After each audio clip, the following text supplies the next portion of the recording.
Jean-François Achili, Emmanuel Macron a lancé un appel à la remobilisation sur l'écologie, on l'a entendu, se moquer du climat, oublier le climat est une énorme erreur, a-t-il dit hier. Le président participe à l'ouverture aujourd'hui à Nice de la conférence des Nations Unies sur l'océan, les mers et les océans.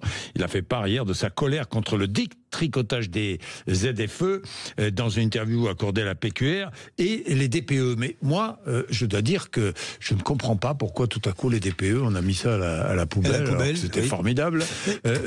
Enfin, formidable, même s'il y a eu des abus, même si, à cause des comme fraudes, toujours, des fraudes, comme toujours les ZFE. C'est surtout le coût du dispositif quand on recherche 40 milliards d'euros tout de suite. Oui, évidemment. Les ZFE, je suis plus mitigé. Bon, enfin, le bilan climat est menacé. Alors Jean-Jacques, c'est comme si la fin du mois avait gagné contre la fin du monde. Vous savez l'expression qui met en opposition les deux concepts.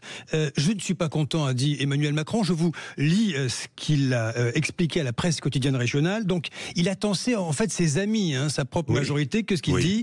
Je ne veux pas que ni le gouvernement ni le Parlement ne cèdent aux facilités du moment.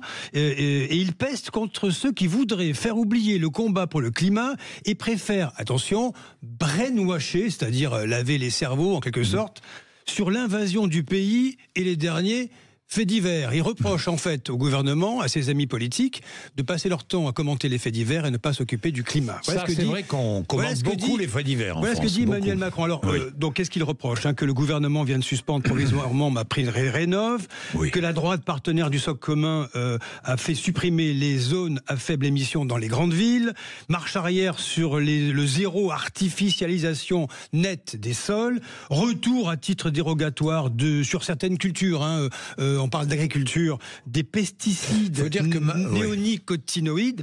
La prime Rénov', faut dire que c'est une connerie de l'avoir supprimée, cette prime. Oui, enfin bon, c'est suspendu. C'est suspendu. Éric Lombard l'a dit hier.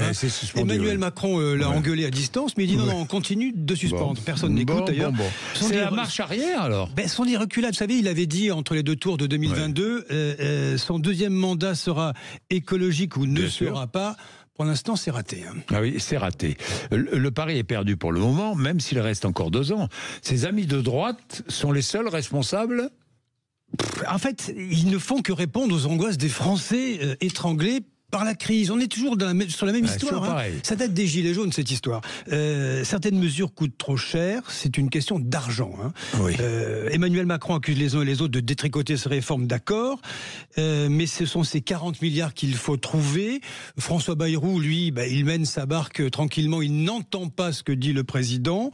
Le chef de l'État, finalement, regardez, Jean-Jacques, il a aussi sa part. Il n'avait pas fermé le robinet du quoi qu'il en coûte avant sa réélection. Du coup, résultat des courses, nous avons découvert que nous étions très en retard en matière de finances publiques.